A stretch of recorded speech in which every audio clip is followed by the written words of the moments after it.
Bueno, este capítulo es conocido como el capítulo del Espíritu Santo. Veíamos en lo que vamos estudiando de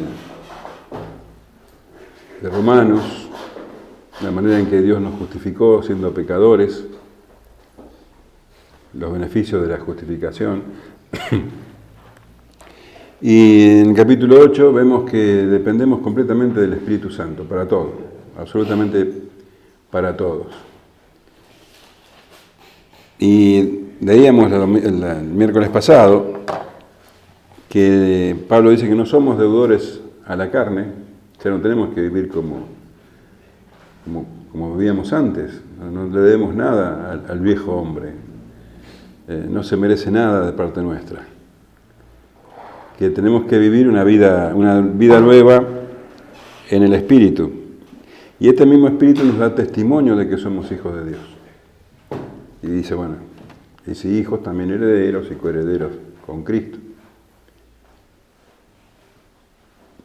Y la evidencia clara de que somos hijos de Dios, concreta, es que dice el versículo 17, y si hijos, también herederos de Dios y coherederos con Cristo, si es que padecemos juntamente con Él, para que juntamente con Él seamos glorificado. Implica que la vida cristiana necesariamente tiene padecimientos. Padecimientos como el resto de la gente, porque el hecho de ser cristiano no nos saca de este mundo. Tenemos enfermedades, tenemos problemas económicos, sufrimos todo lo que sufre el resto, pero además, especialmente, sufrimos también padecimientos por causa de Cristo. Y esto es lo que nos hace estar seguros de que somos hijos de Dios por eso, porque estamos dispuestos a padecer, aún hasta la muerte, por el Señor Jesús. Porque en nuestros trabajos, en nuestras familias, en donde nos desenvolvemos, siempre vamos a tener problemas si queremos ser fieles al Señor Jesús. Entonces, esa es una marca segura, el padecimiento. Ahora, también en esto tenemos la asistencia del Espíritu Santo. Vamos a leer los versículos 17 los versículos 18 al 27. Pues tengo por cierto que las aflicciones del tiempo presente no son comparables con la gloria venidera que en nosotros ha de manifestarse. Porque el anhelo ardiente de la creación es el aguardar la manifestación de los hijos de Dios. Porque la creación fue sujetada a vanidad, no por su propia voluntad, sino por causa de que la sujetó en esperanza. Porque también la creación misma será libertada de la esclavitud de corrupción a la libertad gloriosa de los hijos de Dios. Porque sabemos que toda la creación gime a una, y a una está con dolores de parto hasta ahora. Y no solo ella, sino que también nosotros mismos, que tenemos las primicias del Espíritu, nosotros también gemimos dentro de nosotros mismos, esperando la adopción, la redención de nuestro cuerpo. Porque en esperanza fuimos salvos, pero la esperanza que se ve no es esperanza, porque lo que alguno ve, ¿a qué esperarlo? Pero si esperamos lo que no vemos, con paciencia lo guardamos. De igual manera, el Espíritu nos ayuda en nuestra debilidad, pues ¿qué hemos de pedir como conviene? No lo sabemos. Pero el Espíritu mismo intercede por nosotros con gemidos indecibles. Mas el que escudriña los corazones sabe cuál es la intención del Espíritu, porque conforme a la voluntad de Dios intercede por los santos. Bueno, vemos que son versículos gloriosos. Y comienza hablando de esas aflicciones que sufrimos como hijos de Dios. Aflicciones que inevitablemente vamos a tener, pero dice, pues tengo por cierto, es decir, estoy completamente seguro, dice Pablo, y evidentemente él quiere que nosotros también estemos seguros, Tengo por cierto que las aflicciones del tiempo presente no son comparables con la gloria venidera que en nosotros ha de manifestarse. Bueno, esas aflicciones de las que nosotros hablábamos no son comparables. Es como si Pablo tuviera una balanza, en un platillo pone las aflicciones que nosotros estamos sufriendo y en otra balanza la gloria venidera. Y dice, no hay comparación. O sea, evidentemente la balanza se inclina rápidamente para el lado de la gloria venidera. Y eso es la esperanza que nosotros tenemos. Porque una vida cristiana sin esperanza es patética, dice Pablo.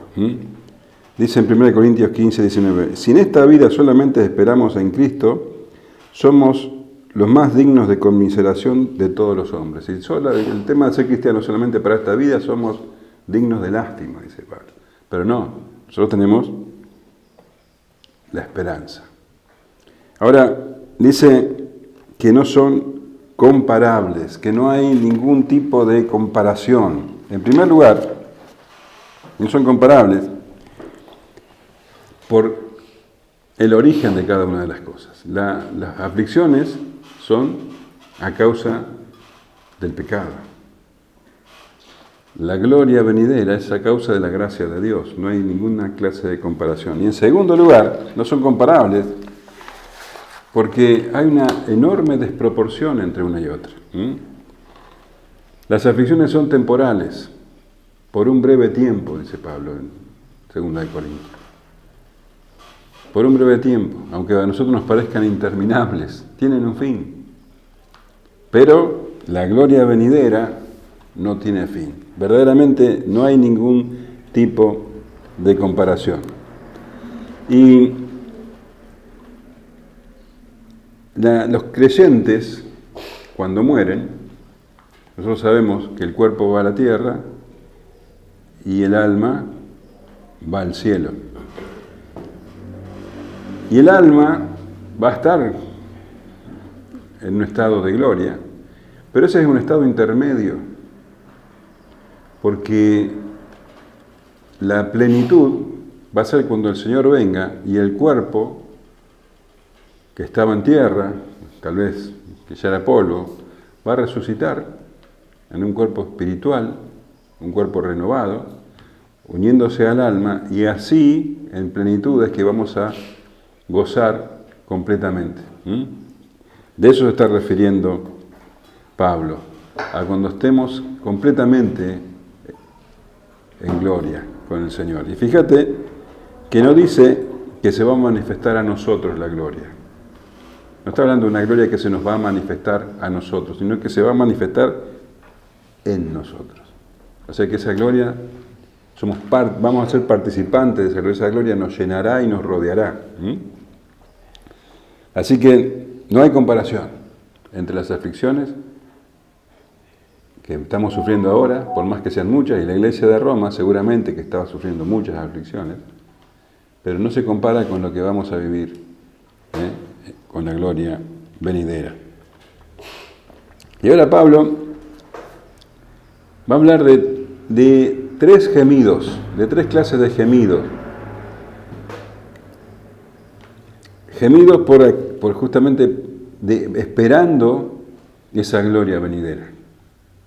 Dice que la creación gime, porque el anhelo ardiente de la creación es aguardar la manifestación de los hijos de Dios.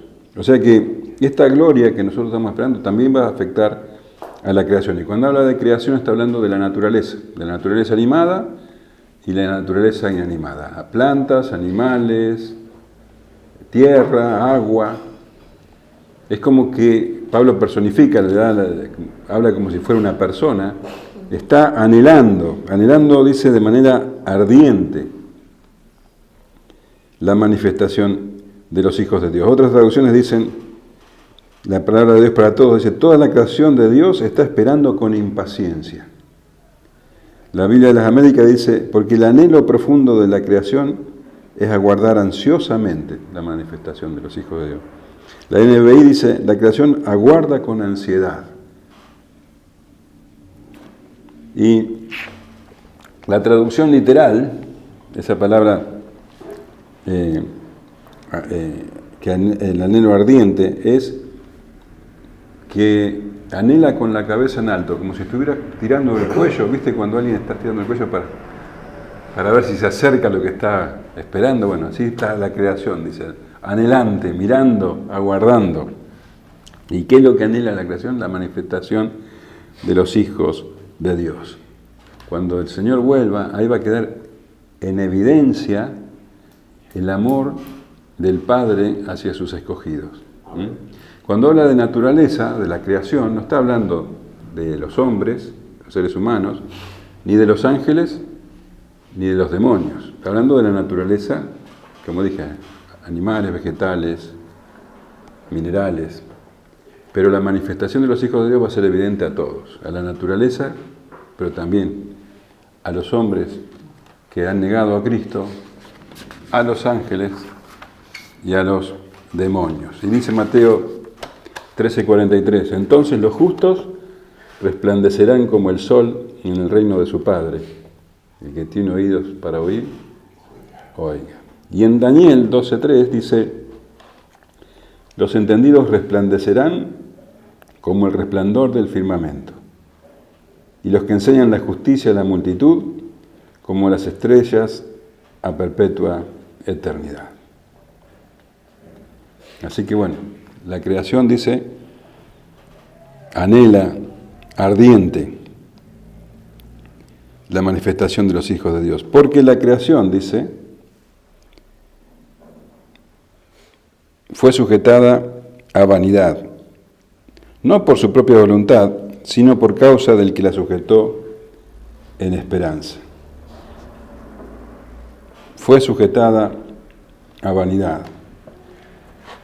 La creación, no por su culpa, no por su causa, no por algo que hubiera hecho, obviamente, porque la culpa es del hombre, por el pecado del hombre, y así lo dice. En Génesis 3:17 dice, y al hombre dijo, por cuanto obedeciste a la voluntad de tu mujer y comiste del árbol del que te mandé diciendo, no comerás de él, maldita será la tierra por tu causa, con dolor comerás de ella todos los días de tu vida. Espinos y cardos te producirá y comerás plantas del campo.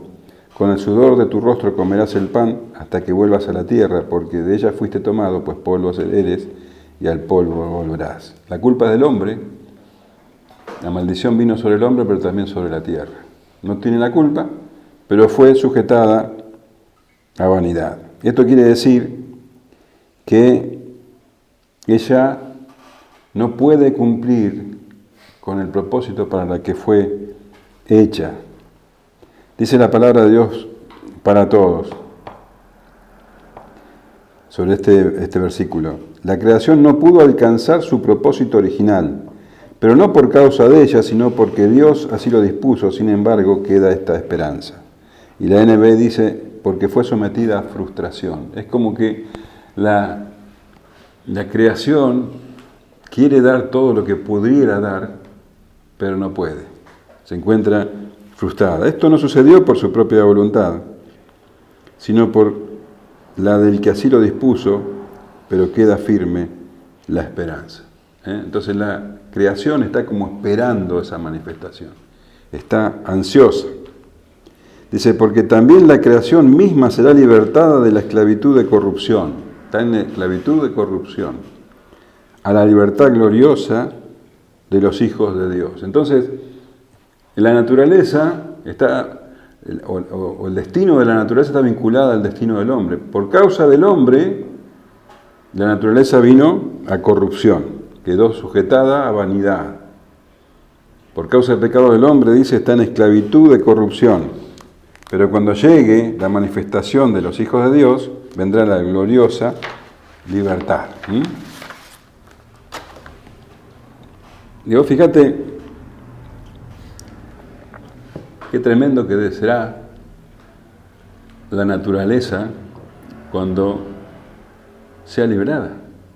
Si hoy, estando bajo la esclavitud de la corrupción, muestra la gloria de Dios, porque así lo dice la Escritura, dice el Salmo 19:1, los cielos cuentan la gloria de Dios y el firmamento anuncia la obra de sus manos. Romanos 1:20 dice, porque las cosas invisibles de Él, su eterno poder y deidad, se hacen claramente visibles desde la creación del mundo, siendo entendidas por medio de las cosas hechas, de modo que no tienen excusa. Entonces, imagínate vos lo que va a ser la creación cuando esté a su máximo potencial, cuando no esté limitada, cuando no esté sujeta a vanidad.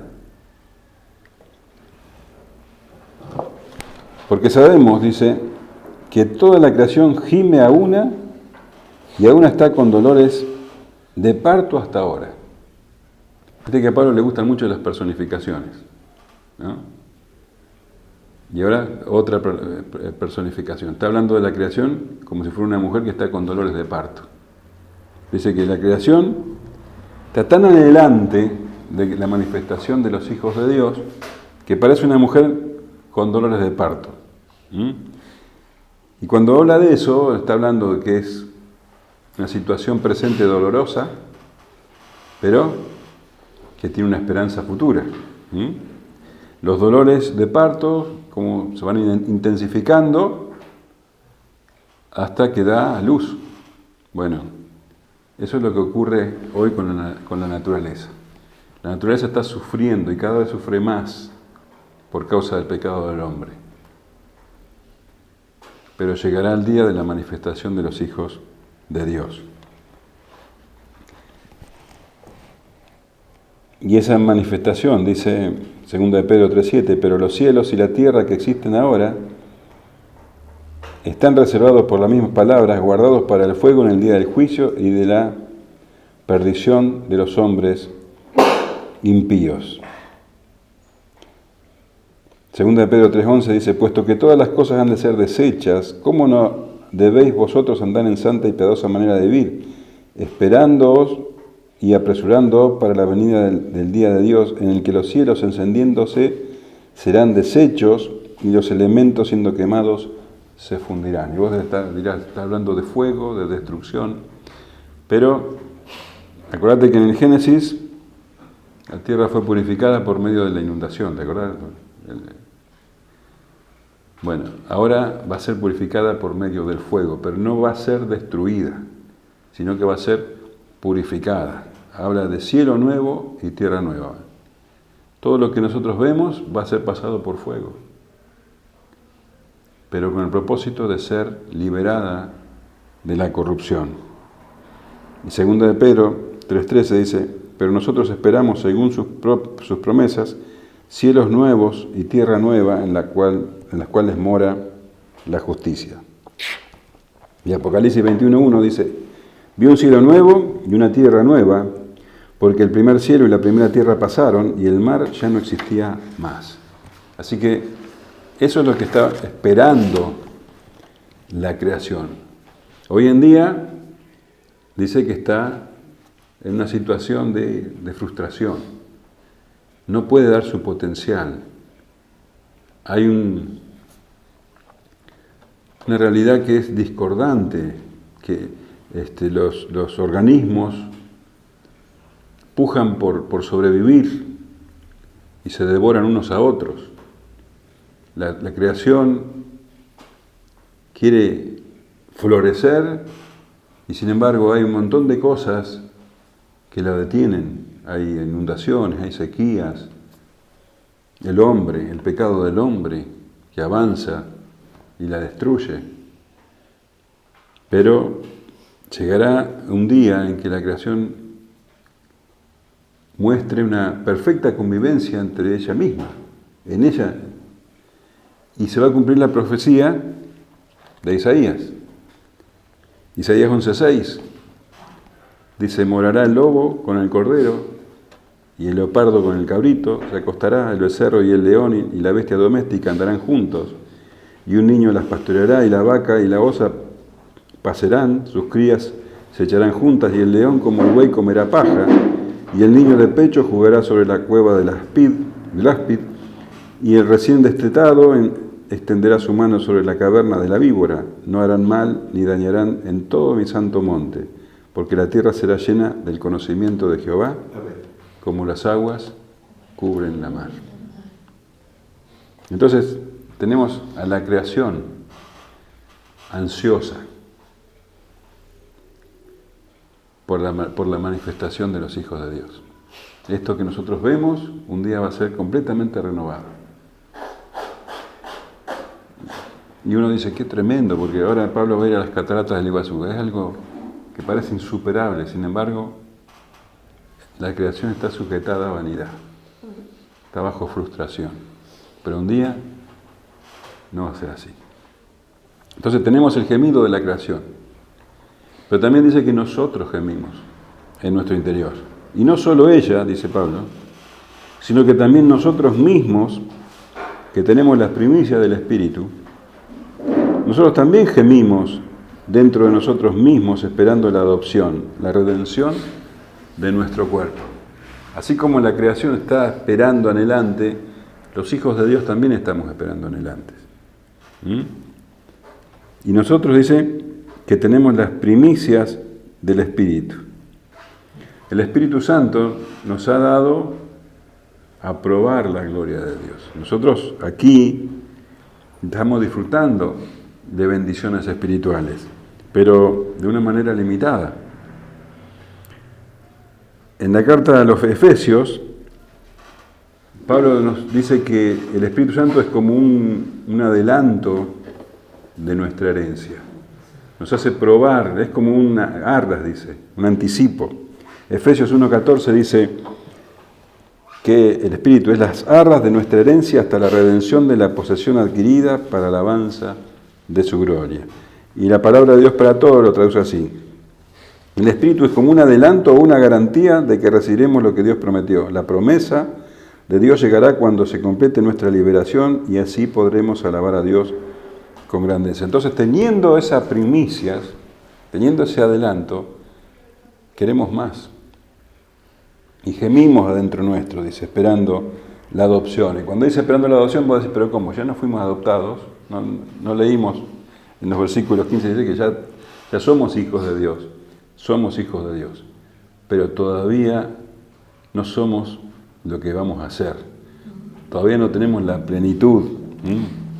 Hay una tensión constante en la escritura del ahora y el todavía no. Ahora somos hijos de Dios, pero todavía no del todo. Entonces, gemimos.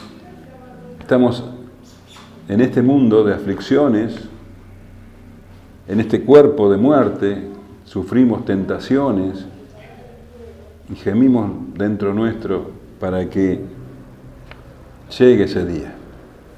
Por eso Juan dice en 1 Juan 3:2, amados, ahora somos hijos de Dios y aún no se ha manifestado lo que hemos de ser, pero sabemos que cuando Él se manifieste seremos semejantes a Él porque le veremos tal como es. ¿Cómo no vamos a estar ansiosos porque llegue nuestro anhelo ardiente como el de la creación? Entonces, también estamos bajo frustración como la creación. El Espíritu Santo produce en nosotros anhelo de santidad. Queremos ser santos, queremos, lo que dice en el capítulo 7, ¿no? Queremos hacer lo bueno y nos encontramos que muchas veces hacemos lo contrario. Si no fuera por el poder del Espíritu Santo, nunca podríamos hacer la voluntad de Dios. Entonces, estamos anhelando en nuestro interior el ser liberados. Y esto va a ocurrir cuando nuestros cuerpos sean transformados. Cuando este cuerpo de muerte sea transformado en ese cuerpo conforme a la imagen de Jesucristo. 1 Corintios 15:50 dice, pero esto digo, hermanos, que la carne y la sangre no pueden heredar el reino de Dios, ni la corrupción hereda la incorrupción. Y aquí os digo un misterio, no todos dormiremos, pero todos seremos transformados, en un momento, en un abrir y cerrar de ojos, a la final trompeta. Porque se tocará la trompeta, y los muertos serán resucitados incorruptibles, y nosotros seremos transformados. Porque es necesario que esto corruptible se vista de incorrupción, y esto mortal se vista de inmortalidad. Y cuando esto corruptible se haya vestido de incorrupción, y esto mortal se haya vestido de inmortalidad, entonces se cumplirá la promesa que está escrita. Sorbida es la muerte en victoria. ¿Dónde está, oh muerte, tu aguijón? ¿Dónde, oh sepulcro, tu victoria? Y 2 Corintios 5:2 dice, y por esto también gemimos, deseando ser revestidos de aquella nuestra habitación celestial, pues así seremos hallados vestidos y no desnudos. Así que anhelamos. Esa es nuestra esperanza, dice Pablo. Porque en esperanza fuimos salvos. Pero la esperanza que se ve no es esperanza. Porque lo que alguno ve, hay que esperarlo. Pero si esperamos lo que no vemos, con paciencia lo guardamos. Fuimos salvos por fe, no por esperanza. Pero desde que fuimos salvos, estamos anhelantes, vivimos en esperanza, en esa esperanza de gloria. Cristo en nosotros, esperanza de gloria. Y una gloria que ya existe, pero que no la vemos. Existe en los cielos, pero que nosotros no la vemos, pero la que la tenemos por seguro. Y eso también nos diferencia con el mundo, porque el mundo entiende como esperanza un deseo de que algo bueno ocurra. Mirá, a ver si tengo, el diccionario de la Real Academia Española dice de esperanza: estado de ánimo que surge cuando se presenta como alcanzable lo que se desea. Entonces las personas tienen esperanza, tengo la esperanza de comprarme la casita propia, tengo la esperanza de, sacar la lotería, la esperanza que tienen, un deseo que se puede producir. Eso es lo que el mundo entiende por esperanza. Pero nosotros entendemos por esperanza algo seguro, algo concreto como una roca. Dice Hebreos 6:18, tengamos un fortísimo consuelo los que hemos acudido para asirnos de la esperanza puesta delante de nosotros, la cual tenemos como segura y firme ancla del alma, y que penetra hasta dentro del velo, donde Jesús entró por nosotros como precursor. La esperanza que nosotros tenemos es segura, pero segura de una manera completa, absoluta, porque no depende de nosotros, menos de la suerte. Es una promesa de Dios. Así que, dice Pablo, pero si esperamos lo que no vemos, con paciencia lo guardamos. Es esperanza porque no lo vemos. Y esto va en contra de muchas doctrinas que se levantaron últimamente. Doctrinas que hablan de, algo así como el reino de Dios hoy, ahora. Y entonces que te dice que, tu cuerpo tiene que estar sano, que tenés que tener prosperidad. Las bendiciones de Dios serían hoy, para hoy. Y acá nos dice que nuestro cuerpo está bajo maldición. Ellos dicen, solamente hay que reclamarlo, solamente hay que, ¿cómo que dicen? Decretarlo. Y eso va totalmente en contra de lo que dice la Escritura. Nuestra esperanza está puesta en el día en que nuestros cuerpos van a ser liberados de esta corrupción, no ahora.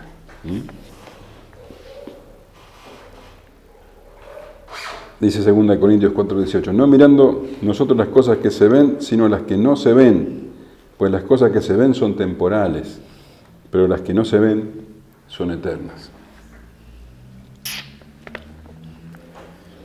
Y ahora viene entonces el gemido del Espíritu, y estos versículos son los que presentan más dificultad. Y de igual manera, el Espíritu nos ayuda en nuestra debilidad. Pues, ¿qué hemos de pedir como conviene? No lo sabemos. Pero el Espíritu mismo intercede por nosotros con gemidos indecibles. Mas el que escudriña los corazones sabe cuál es la intención del Espíritu, porque conforme a la voluntad de Dios intercede por los santos. Así como la esperanza nos sostiene, dice, tenemos el Espíritu Santo que nos ayuda en nuestra debilidad. En este tiempo de sufrimiento, en este tiempo de padecimientos, de aflicciones, bueno, dice que nuestra esperanza nos sostiene, ¿no es cierto? Que las aflicciones del tiempo presente no se comparan con la gloria venidera que nosotros ha de manifestarse. Esa gloria venidera nos sostiene. Pero además, como somos débiles, como tenemos que luchar día a día contra el pecado, contra nuestro viejo hombre, contra las tentaciones del mundo, contra las aflicciones que tenemos que enfrentar, necesitamos la ayuda del Espíritu Santo. En nuestra debilidad, dice, contamos con la ayuda del Espíritu Santo. De igual manera, así como la esperanza nos sostiene, de igual manera el Espíritu nos ayuda en nuestra debilidad, porque somos débiles y eso lo tenemos que saber. Y lo tenemos que tener bien presente. Somos débiles y no podemos hacer nada sin el Espíritu Santo, absolutamente nada. Y entre esas cosas que nos ayuda el Espíritu, dice que también nos ayuda a pedir, a orar. Porque en muchas situaciones no sabemos cómo orar, y te habrá pasado. Sí. Ahora, no quiere decir acá que nosotros no sabemos orar, o que nunca pedimos como conviene, porque el Señor nos enseñó a orar. Hasta nos dio una oración modelo. Padre nuestro que estás en los cielos, santificado sea tu nombre, venga tu reino, que haga tu voluntad. Y sabemos, porque la Escritura nos muestra, de que muchas oraciones que nosotros podemos hacer están dentro de la voluntad de Dios. Cuando yo pido sabiduría, está dentro de la voluntad de Dios, porque en la Escritura dice que si yo quiero sabiduría, tengo que pedir, si tengo falta de sabiduría. Si yo quiero tener valor para poder predicar la palabra de Dios, yo sé que eso está dentro de la voluntad de Dios. Dice Juan 14:16, y yo rogaré al Padre y os daré... No, perdón, ese no es el versículo que estaba... Y esta es la confianza que tenemos en Él, 1 Juan 5:14. Y esta es la confianza que tenemos en Él, que si pedimos alguna cosa conforme a su voluntad, Él nos oye. Y sabemos que Él nos oye, en cualquiera cosa que pidamos, sabemos que tenemos las peticiones que le hayamos hecho. Entonces, nosotros si pedimos dentro de la voluntad y sabemos que podemos pedir muchas cosas conforme a la voluntad de Dios. Sabemos que Él nos escucha, el pan nuestro de cada día, que nos perdone nuestros pecados. Sabemos que está dentro de la voluntad de Dios. Pero dice que nos ayuda el Espíritu Santo en todas nuestras debilidades y también a orar. Y en definitiva eso es lo que fue lo que el Señor Jesús prometió a sus discípulos. Él dijo que cuando Él se fuera, iba a enviar a otro consolador, ¿te acordás? Juan 14:16 dice, y yo rogaré al Padre y Él os dará otro consolador para que esté con vosotros para siempre. El Espíritu de verdad, al cual el mundo no puede recibir, porque no le ve ni le conoce, pero vosotros le conocéis porque mora en vosotros y estará en vosotros. No os dejaré huérfanos, vendré a vosotros. Su Espíritu está con nosotros. Y consolador, paracletos, justamente quiere decir ayudador. Es como un abogado que está siempre abogando justamente por nosotros, para ayudarnos, como intercesor. Ahora, dice que muchas veces no sabemos pedir. Y hay situaciones en que quedamos confundidos, en que estamos perplejos, no sabemos verdaderamente cuál es la voluntad de Dios. ¿Te ha pasado a vos alguna vez? Muchas veces. El apóstol Pablo, vemos en Filipenses, en el capítulo 1, él estaba preso y probablemente iba a morir ahí en la cárcel. Estaba esperando que decidan si lo mataban o lo dejaban libre. Y él no sabía qué pedir. Y él lo cuenta. En Filipenses 1:21 dice, porque para mí el vivir es Cristo y el morir es ganancia. Mas si el vivir en la carne resulta para mí en beneficio de la obra, no sé entonces qué escoger. Porque de ambas cosas estoy puesto en estrecho, teniendo el deseo de partir y estar con Cristo, lo cual es muchísimo mejor, pero quedar en la carne es más necesario por causa de vosotros. Entonces, nosotros, la mejor manera de saber cómo orar, de saber elegir, es decir, ¿con qué glorifico a Cristo? ¿Con cuál de las dos posibilidades glorifico más al Señor? Pero a veces no es tan claro. Acá Pablo tenía ese problema. ¿Me voy con Cristo o me quedo para servirlo? Bueno, hay situaciones que son difíciles. Y hay veces que pedimos y no pedimos conforme a la voluntad de Dios, siendo que la oración que estamos haciendo es una oración correcta, una oración que tiene el propósito de glorificar al Padre. Y Pablo también cuenta que tuvo una situación como esa, entre muchas. En 2 Corintios 12:7 dice: y para que la grandeza de las revelaciones no me exaltase desmedidamente, me fue dado un aguijón en mi carne, un mensajero de Satanás, que me abofetee, para que no me enaltezca sobremanera.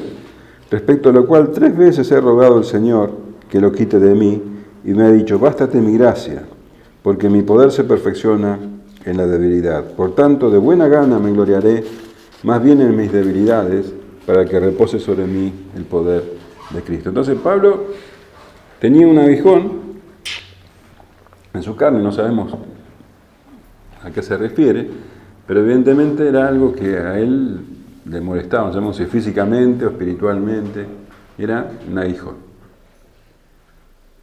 Y Pablo dice que oró 3 veces. Y Dios le dijo no. Pero él entendió por qué Dios le dijo que no. Él entendió porque el Espíritu se lo mostró, que era necesario que tuviera ese hijo para que no se exaltase desmedidamente y que entendiese que en su debilidad, él, dependiendo de Dios, es que él estaba fuerte. Si empezaba a depender de sus propias capacidades, iba a estar expuesto y débil. Entonces, eso es algo que el Espíritu se lo revela. Y Pablo nos dice que el Espíritu nos ayuda en nuestra debilidad, porque ¿qué hemos de pedir? ¿Cómo conviene? No lo sabemos. Pero el Espíritu mismo intercede por nosotros con gemidos indecibles. Y acá viene la gran polémica. ¿Qué quiere decir esto? ¿Qué quiere decir gemidos indecibles y por qué intercede por nosotros con gemidos indecibles? Y acuérdate que esta es la tercera clase de gemidos. El primer gemido era el de la creación, y la creación gime por la manifestación de los hijos de Dios. El segundo gemido era de nosotros, los creyentes, que gemimos por lo mismo, por la redención de nuestro cuerpo, por la manifestación de los hijos de Dios. Y el Espíritu Santo también gime. Y Pablo no usa las palabras porque sí. Si los 3 gimen, usa el mismo término, es porque los 3 gimen por lo mismo. Entonces, el Espíritu Santo, que es Dios, Él también anhela ardientemente, así como la creación y nosotros, Él también anhela ardientemente, por el amor que Él nos tiene, al momento en que nosotros vamos a ser manifestados, el momento en que vamos a ser liberados. Él anhela ardientemente eso, y gime con gemidos indecibles, indescriptibles, que no se pueden describir. Ahora, el problema, y yo te voy a decir cuáles son las interpretaciones de los demás y cuál es mi interpretación. Hay algunos que entienden que esos gemidos indecibles son el Espíritu Santo inspirando lenguas a los creyentes. Y esta interpretación ya la misma Escritura lo rechaza, porque está hablando de que es el Espíritu el que gime, no el creyente. Y también nos dice la Escritura que el don de lenguas no es para todos, es para algunos. Entonces, definitivamente eso no podría ser aplicable a este pasaje. Otros, y esta es la interpretación de la mayoría de los grandes y más respetables intérpretes, es que es el creyente el que gime, que el Espíritu Santo provoca esos gemidos en el creyente, esperando la redención. Y que el Espíritu Santo, sabiendo que nosotros no sabemos cómo pedir, transforma la oración. Entonces, según estos intérpretes, con los que no estoy de acuerdo, pero se las digo, tal vez ustedes sí. Pablo pedía para que Dios le sacara el aguijón de la carne, pero el Espíritu Santo, que sabía que eso no era la voluntad de Dios, le pedía al Padre que no se lo quitase. O sea, según esta interpretación, el Espíritu Santo pide lo contrario a lo que nosotros pedimos para cumplir con la voluntad del Padre. Bueno, Hendrickson, por ejemplo, el que vos citabas, él da el caso de una iglesia donde el pastor estaba muriendo, y era un pastor muy querido y la iglesia dependía mucho del pastor. Entonces, todos oraban para que Dios le concediera más años de vida, y el pastor murió. Y cuenta Hendrickson que cuando vino otro pastor a dar las palabras en el funeral, le explicó a la congregación que mientras ellos pedían para que el pastor se sanara, el Espíritu Santo estaba intercediendo, diciendo que no le conceda vida porque ellos estaban demasiado pendientes del pastor y que de esa manera iban a poder, digamos, crecer más.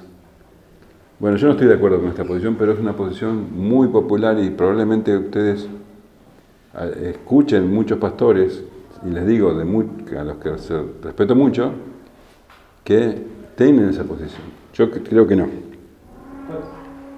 ¿Eh? ¿Cómo?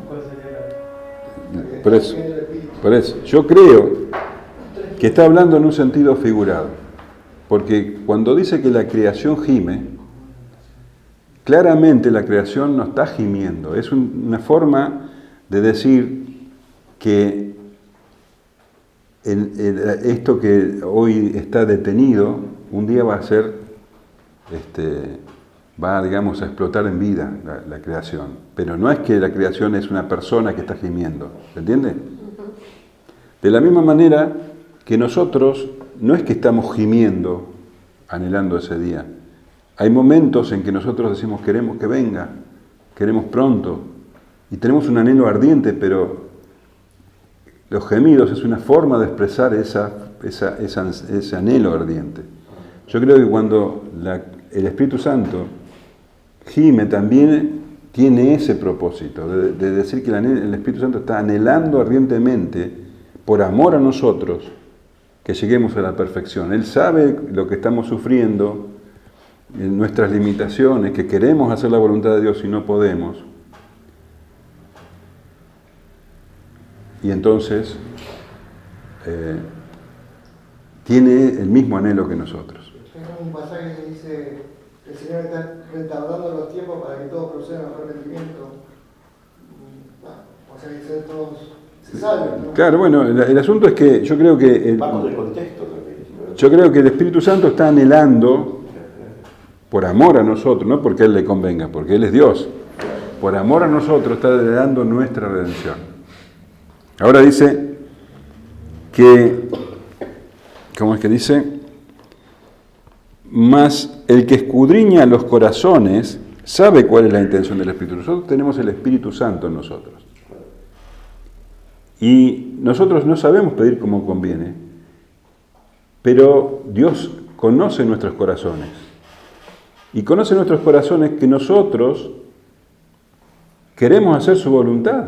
Queremos que se cumpla su voluntad y no queremos nada que no venga de la voluntad de Dios. Esto no es algo nuestro, es algo que el Espíritu puso en nosotros. Por eso dice, el que escudriña los corazones sabe cuál es la intención del Espíritu. O sea, nosotros pedimos, como Pablo pidió, que le quite el aguijón.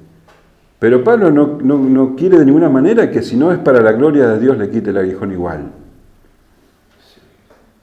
Él anhela que le quite el aguijón si eso contribuye a la gloria de Dios, si no, no lo quiere.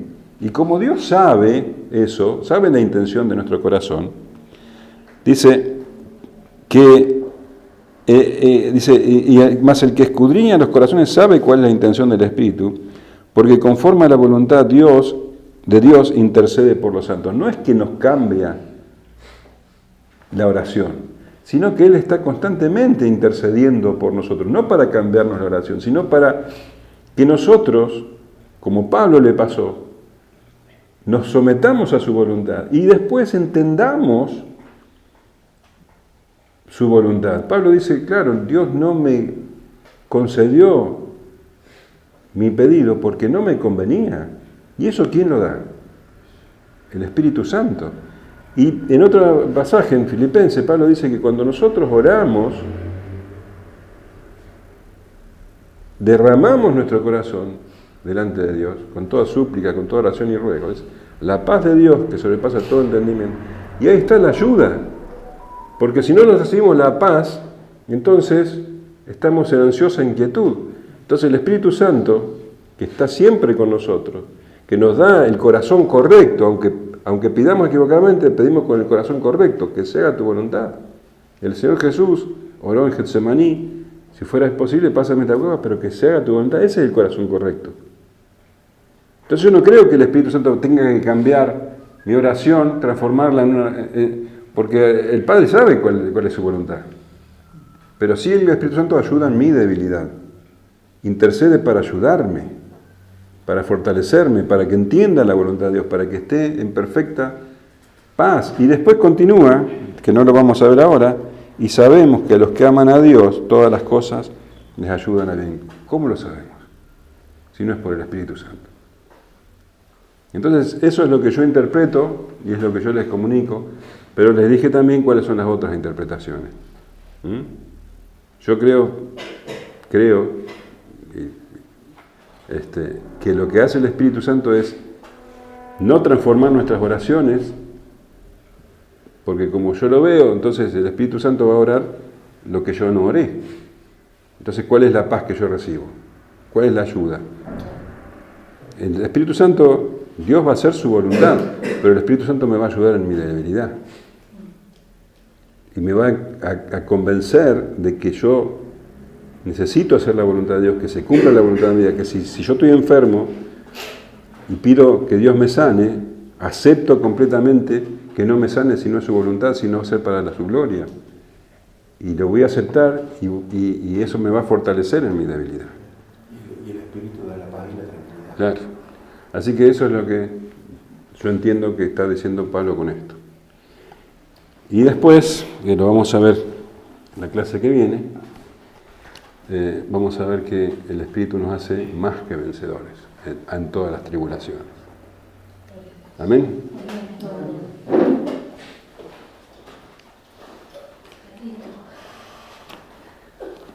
¿Mm?